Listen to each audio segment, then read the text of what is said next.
नमस्कार, मैं प्रदीप इजारदार। मैं आपको कक्षा 90 के लिए कारक पढ़ाने जा रहा हूँ। कारक हमारे लिए बहुत व्याकरण में महत्वपूर्ण है। तो कारक जैसे कि संज्ञा या सर्वनाम के जिस रूप से उसका संबंध वाक्य में क्रिया के साथ जाना जाए उसे कारक कहते हैं। फिर से एक बार कहता हूँ, संज्ञा या सर्वनाम के जिस रूप से उसका संबंध वाक्य में क्रिया के साथ जाए उसे कारक कहते हैं। जैसे बच्ची टेबल पर कूद रही है, लड़का खिड़की से कूद गया, नेवले ने सांप को मारा, रूबी पानी में खेल रही है। इनमें से पर यानी बच्ची टेबल पर कूद रही है, पर लड़का खिड़की से कूद गया, से नेवले ने सांप को मारा, ने रूबी पानी में खेल रही है।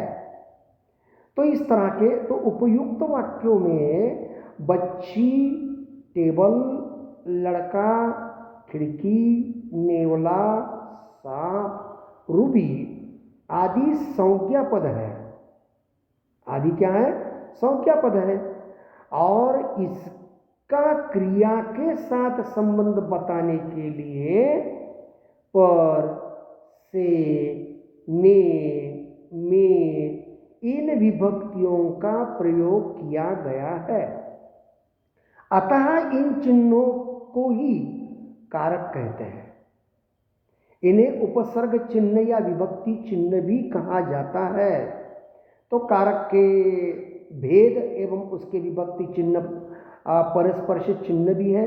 जैसे कि कर्ता कारक में ने आता है, कर्म कारक में को आता है, करण कारक में से, के द्वारा साधन से आता है, संप्रदान में के लिए आता है, अपादान कारक में से अलगाव के अर्थ से आता है, संबंध कारक में का, के, की, रा, रे, री इस तरह आता है, और अर्थ कारण यानी अधिकरण कारक में आता है में, पर, और संबोधन कारक में आता है अरे, हे, ओ, आदि आदि इस तरह के। तो इस प्रकार कारक खास तौर पर होते हैं। कर्ता कारक में खास तौर पर एक एक करके हम एक एक की मात्रा से एक एक धीरे धीरे जाएंगे और उसके अनुसार हम कारक को देखेंगे। पहला शुरुआत में है नंबर 1 पे कर्ता कारक है, दूसरा है कर्म कारक है, तीसरा करण कारक है, चौथा है संप्रदान कारक, पांचवा अपादान कारक, छठा संबंध कारक, सातवां अधिकरण कारक और आठवां संबोधन कारक। इस प्रकार के कारक हैं। तो पहले शुरुआत में हम कर्ता कारक के बारे में जानकारी लेंगे, ठीक है। तो कर्ता कारक को हम उसकी पहले डेफिनेशन देखेंगे, व्याख्या देखेंगे। व्याख्या देखते हैं, शब्द के जिस रूप से काम करने का बोध हो उसे कर्ता कारक कहते हैं।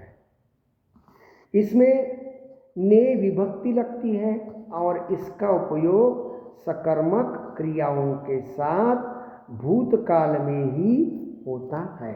आया समझ में? भूतकाल में होता है इसका।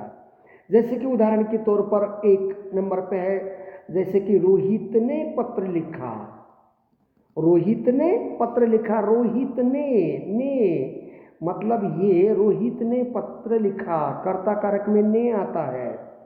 राम ने गांव को छोड़ दिया, ये भी कर्ता कारक है। करण ने मुझे मारा था, ये भी कर्ता कारक है। और मैंने काम पूरा कर दिया, ये भी कर्ता कारक है।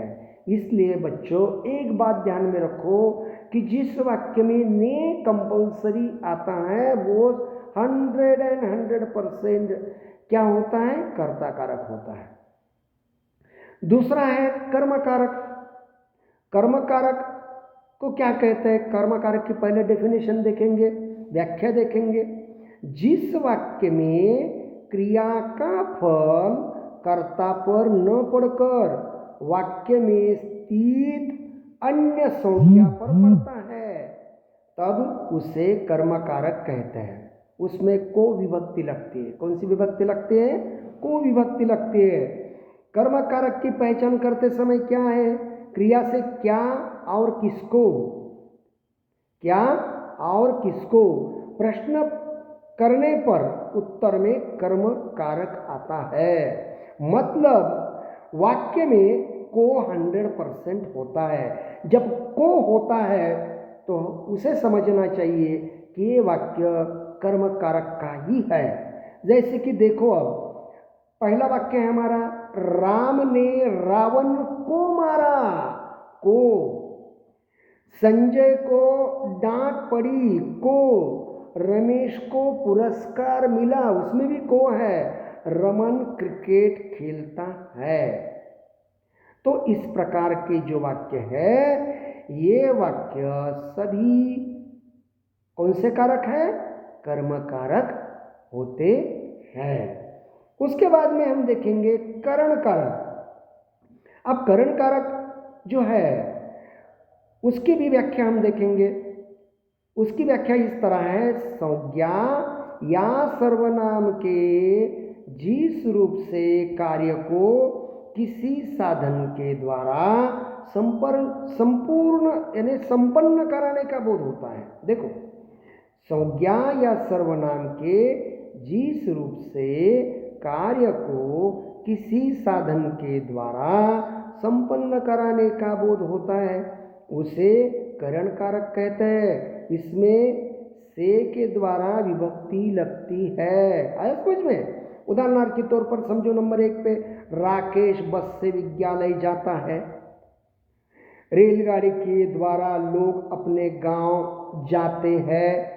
देखो, से और के, रेलगाड़ी के द्वारा, से और के जब ये वाक्य में आते हैं तो 100% वहाँ पे कर्म कारक होता है। तो बच्चों, यहाँ पे हम पहला वीडियो बना चुके हैं। अब हम दूसरा वीडियो इसके बाद में बनाएंगे। तब तक यहाँ पे विराम लेते हैं। नमस्कार।